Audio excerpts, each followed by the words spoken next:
तुम्हारे पापों का घड़ा भर चुका है।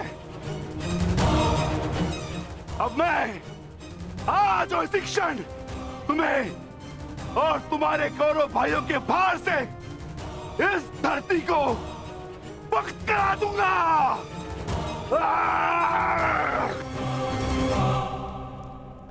तो प्रतीक्षा किस बात की है भीम? आ जाओ। तुम्हारे लिए तो मुझे शस्त्र उठाने की भी आवश्यकता नहीं है।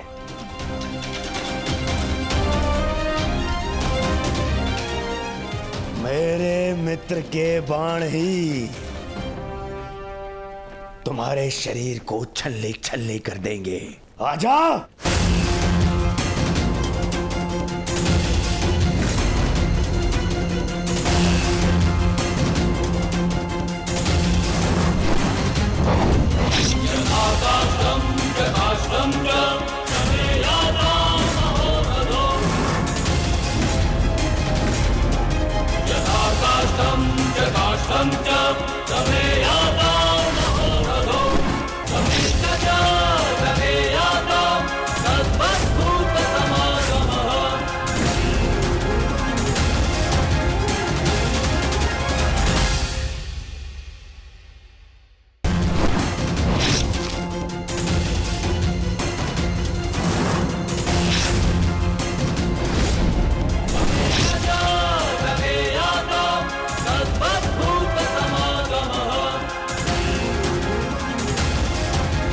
क्या हुआ अंगराज?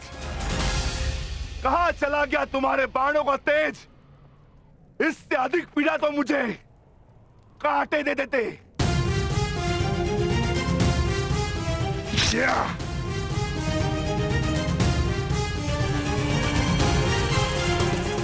कदाचित तुम भूल रहे हो अंगराज, जिसने तुम्हारे बाणों को उनकी सीमा दिखला दी। मैं उस महाबली घटोत्कच का पिता।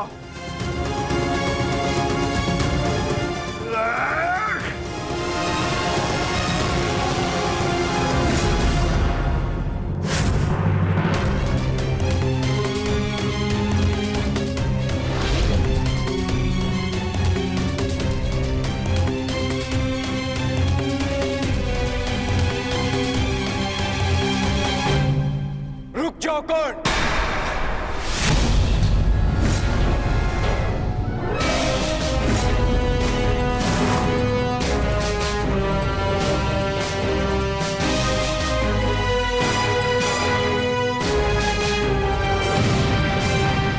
अपनी अमोघ शक्ति खो दी तो नियम भूल गए कि धनुर्धर केवल धनुर्धर से ही द्वंद करेगा, गदाधारी से नहीं। किंतु जिस पक्ष से तुम ये युद्ध लड़ रहे हो, उनका कर्म ही नियम तोड़ना और अधर्म करना है। इसलिए तुमसे नियम की और अधर्म की आशा रखना व्यर्थ है। किन नियमों की बात कर रहे हो अर्जुन? नियमों का उल्लंघन केवल कौरवों ने नहीं, पांडवों ने भी किया है। मेरे शक्ति बाण से तुमने स्वयं को बचा लिया, परंतु मेरी एक बात स्मरण रखना कि एक योद्धा अपने अस्त्र शस्त्र का दास नहीं होता। अस्त्र शस्त्र योद्धा के दास होते हैं।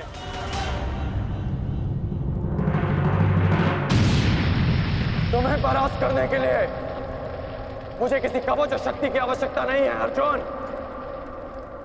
उसके लिए मेरा कौशल ही पर्याप्त है।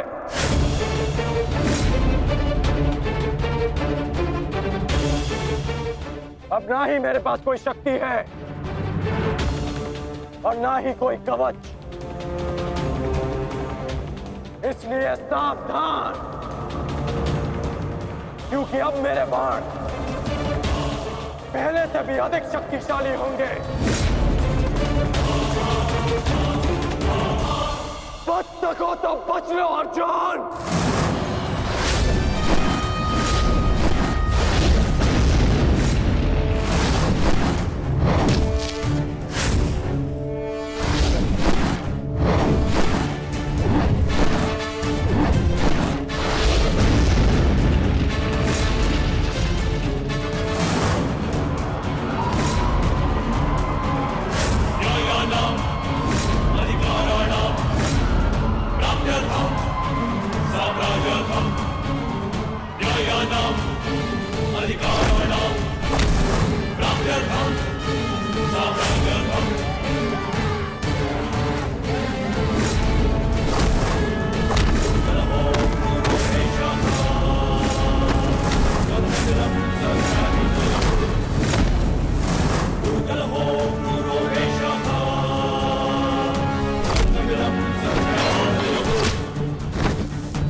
मैं तुम्हें अब जीवित नहीं छोड़ूंगा।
रुक जाओ भीम।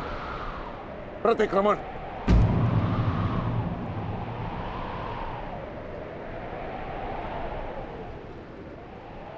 प्रतिक्रमण की मांग की है मैंने, रुक जाओ। और मुझे प्रतिकार की मांग है आचार्य, प्रतिकार की। अपने पुत्र के प्राणों पर बनाई तो प्रतिक्रमण चाह रहे हो? नहीं भीम, मेरी मंशा केवल और केवल सभी योद्धाओं को एक प्रहर का विराम देने की है।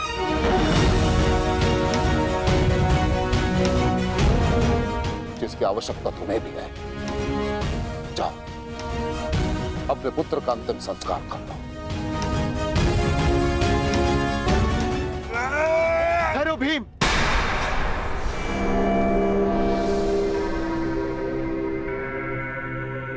हम में और कौरवों में अंतर है भीम। गुरु द्रोण ने प्रतिक्रमण की मांग की है और हमें उनकी इस मांग का सम्मान करना होगा।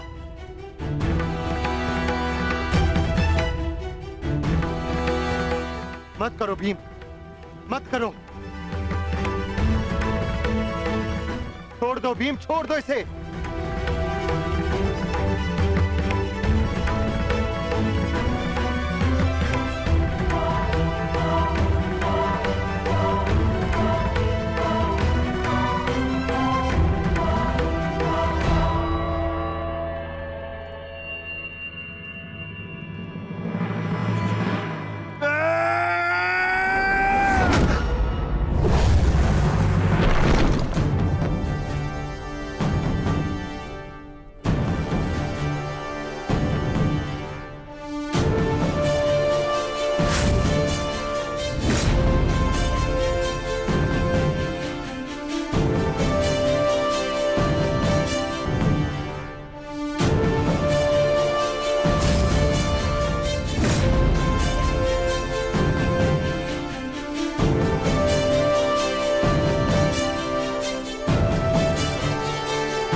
अश्वत्थामा, तुम ठीक तो हो पुत्र? पिताश्री,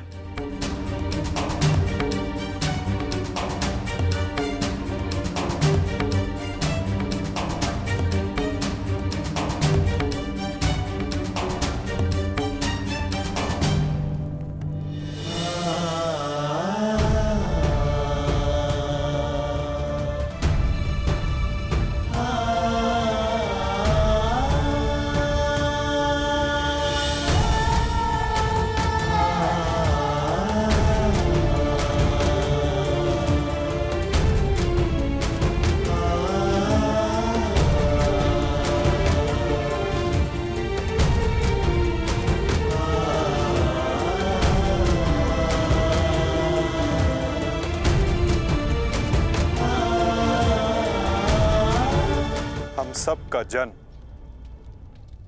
किसी उद्देश्य के लिए होता है। हम अपने जीवन का मंतव्य पूर्ण करके अपने गंतव्य पर चले जाते हैं। और यदि एक वीर अपने जीवन का उद्देश्य पूर्ण करते समय वीर गति को प्राप्त हो जाए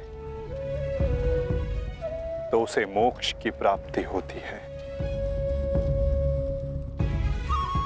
तुमने सबके लिए जो कुछ भी किया उसके लिए सभी तुम्हारे ऋणी रहेंगे पुत्र। तुम्हारा ये बलिदान व्यर्थ नहीं जाएगा घटोत्कच। और इन्हीं बलिदानों से हम इस युद्ध में विजय पा सकेंगे। जिस भविष्य के लिए हम ये विजय चाहते हैं माधव, क्या उसके लिए वर्तमान का बलिदान करना उचित है? पुत्र की हत्या हो जाए और पिता जीवित रहे, ये कैसा न्याय है माधव? ये न्याय नहीं पार्थ, यही नियति है। धर्म स्थापना के लिए जिनका बलिदान आवश्यक है उन्हें अपना बलिदान देना होगा पार्थ। और जिनका जीवन आवश्यक है उन्हें संघर्षों का और दुखों का भार उठाकर अपना जीवन जीना होगा। और इस युद्ध के लिए, इस धर्म स्थापना के लिए तुम्हारा जीवन आवश्यक था। और घटोत्कच का बलिदान।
बहुत हो गया प्रतिक्रमण, अब प्रतिकार होगा।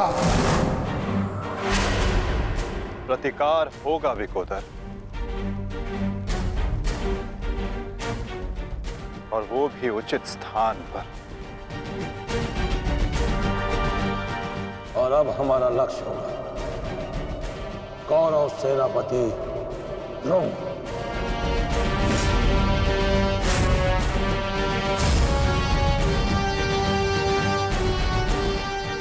हाँ पिताश्री, कर्ण के पास केवल एक ही अस्त्र था अर्जुन के विरुद्ध, और वो उसका प्रयोग कर चुका है। अब ना तो उसके पास कोई शक्ति है और ना ही कोई कवच, इसलिए अब वो हमारे लिए संकट नहीं, किंतु आचार्य द्रोण को रोकना अति आवश्यक है।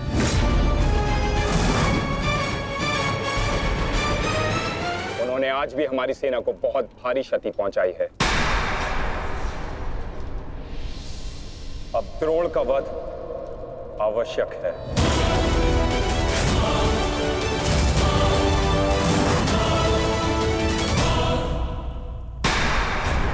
पिताश्री, पिताश्री,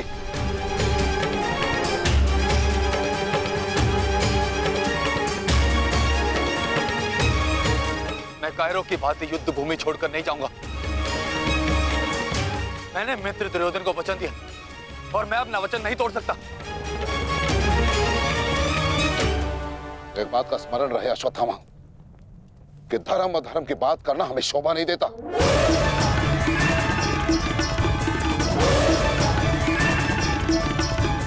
स्मरण है तुम्हें युद्ध भूमि में क्या हुआ? भीम तुम्हारा वध करने वाला था पुत्र। उसने यदि आज नहीं किया तो कल अवश्य कर देगा। मेरे पास तुम्हारे मृत्यु देखने का साहस नहीं है, उतनी शक्ति नहीं है मेरे पास, उतनी शक्ति नहीं है मेरे पास पुत्र। यदि तुम चाहते हो कि मैं यह युद्ध लड़ूं, तो तुम्हें युद्ध भूमि का त्याग देना होगा।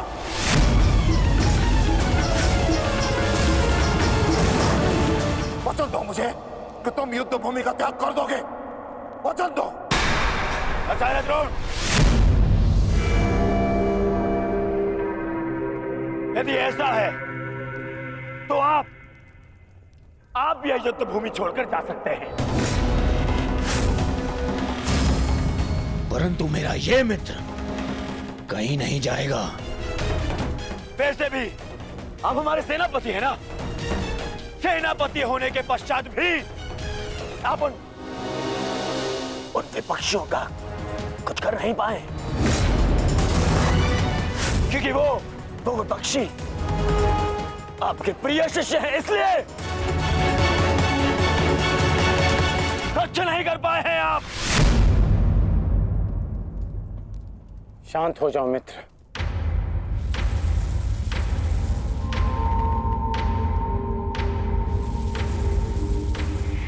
मित्र दुर्योधन सत्य कह रहे हैं। मेरे पिता ने पक्षपात किया है।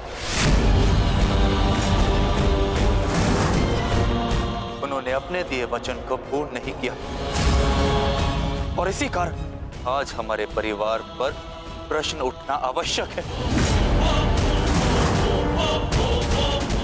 किंतु एक पक्षपाती पिता का पुत्र होने से अच्छा है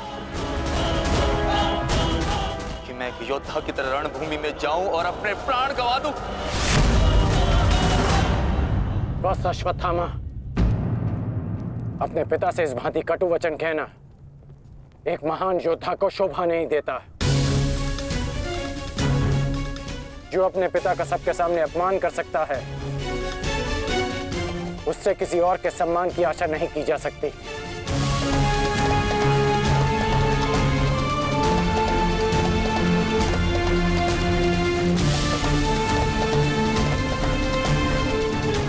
क्षमा कर दीजिए पिताश्री, परंतु मैं इस युद्ध भूमि को छोड़कर कहीं नहीं जाऊंगा।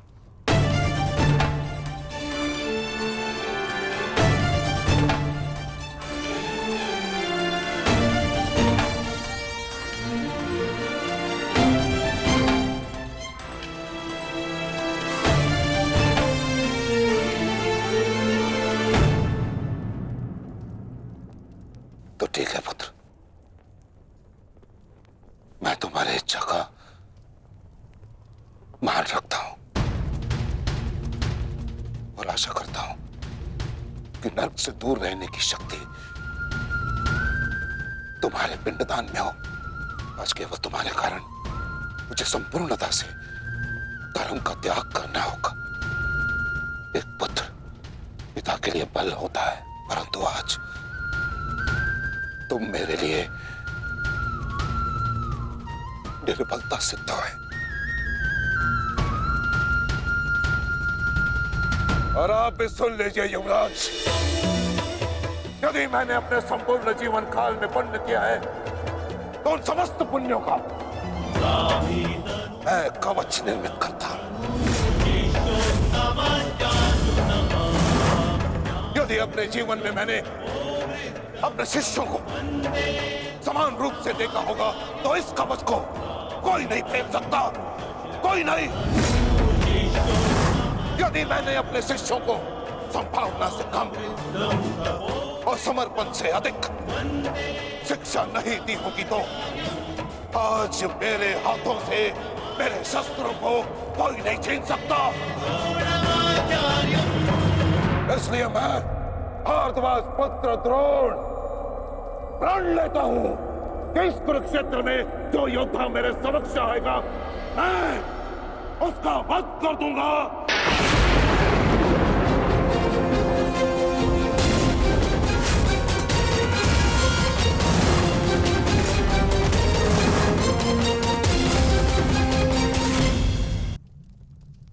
आचार्य द्रोण का वध करना सरल नहीं। परशुराम के दिए गए उनके पास ऐसे कई अस्त्र हैं जिनका हमें अनुमान तक भी नहीं। मेरे पुत्र का जन्म केवल द्रोण के वध के लिए हुआ है। मुझे पूर्ण विश्वास है कि मेरा पुत्र अपने जीवन के इस उद्देश्य में अवश्य सफल होगा।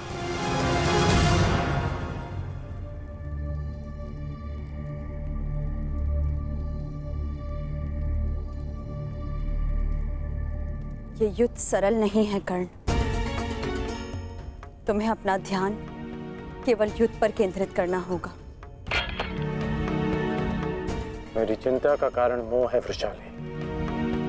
वो मोह जो बड़े से बड़े योद्धा को निर्बल कर देता है, और किसी की निर्बलता शत्रु का सबसे बड़ा शस्त्र न बन जाए। बस इसी बात की चिंता है। तुम्हारी चिंता स्वाभाविक है पार्थ। आचार्य द्रोण का वध करना सरल नहीं है,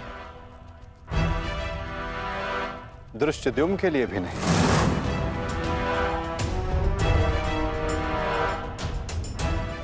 तो क्या कोई व्यू नहीं जो हम आचार्य द्रोण के विरुद्ध उपयोग कर सके? मैंने कहा कि आचार्य द्रोण का वध करना सरल नहीं। मैंने ये नहीं कहा कि ऐसा करना असंभव है।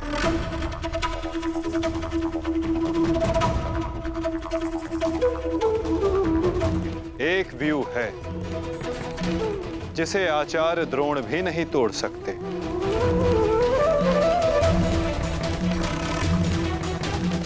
पुत्र मोह व्यू। आचार्य द्रोण को परास्त करने का केवल एक ही अस्त्र है, अश्वत्थामा।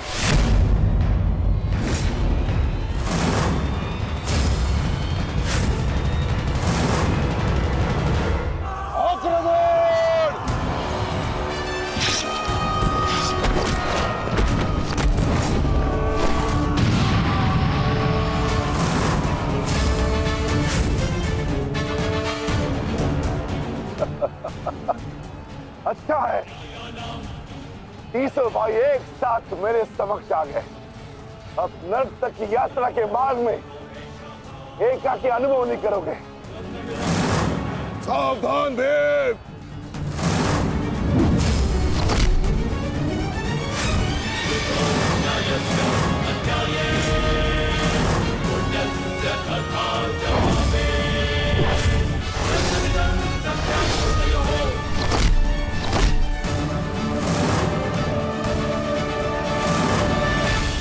आज मैं हस्तिनापुर नरेश महाराज धृतराष्ट्र के सभी पुत्रों का कवच हूं। यदि किसी ने भी उन्हें हानि पहुंचाने का दुस्साहस किया तो उसे मृत्यु मैं स्वयं दूंगा, और ये मेरा संकल्प है।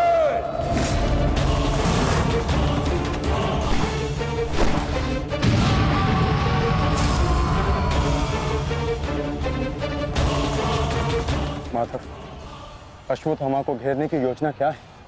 हमारी योजना तो कब की प्रारंभ हो चुकी है पार्थ। क्या हुआ अश्वत्थामा? तुम्हारे पिताश्री कहाँ हैं? कहीं अपने काल को आता देख कहीं छिप तो नहीं गए? दृष्टद्युम्न! ना आचार्य द्रोण किसी से भयभीत है और ना ही उनका पुत्र। आज अपने पिता के काल का काल मैं स्वयं बनूंगा।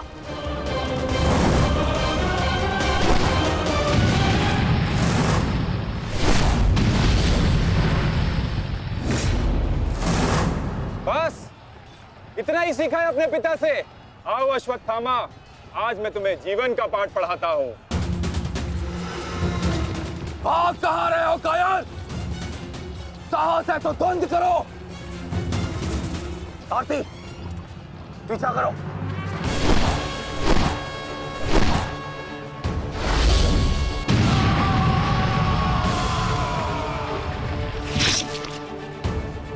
मित्र, अश्वत्थामा कहीं दिख नहीं रहा। कहीं वो शत्रु के घेरे में घिर ना जाए। तुम आचार्य द्रोण के पीछे जाओ, मैं अश्वत्थामा को खोजता हूँ। ठीक है मित्र, सारथी। चलो सत्यसेन।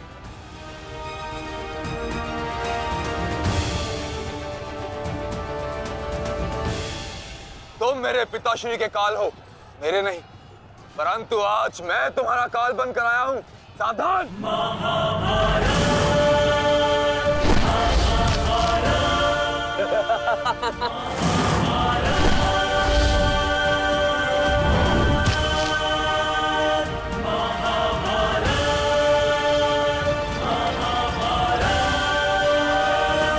अच्छा हुआ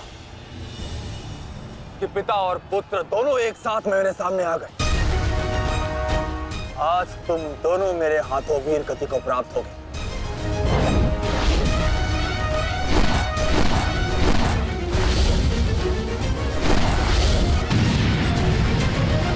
गुरुदेव, आज तो आपने भीम से अश्वत्थामा को बचा लिया था, किंतु कब तक? अब चाहे हमारा वध कर दो, किंतु हमने भी आज संकल्प लिया है कि मृत्यु दोनों पक्षों में होगी।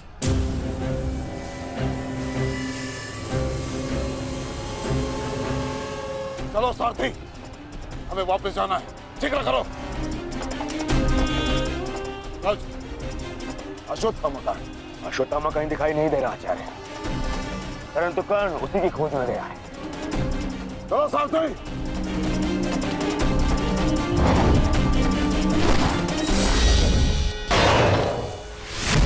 अब तुम्हारी सहायता के लिए ना कोई सैनिक है और ना कोई व्यू।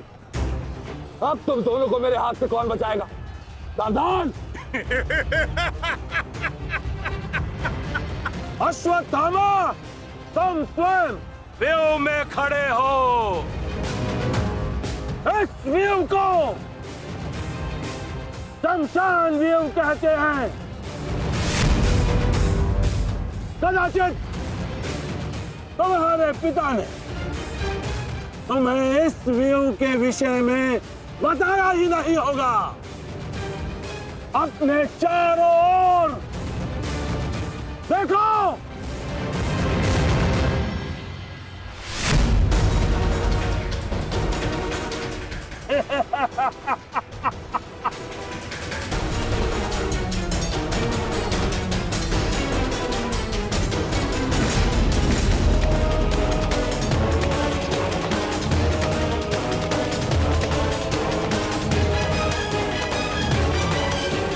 अश्वत्थामा!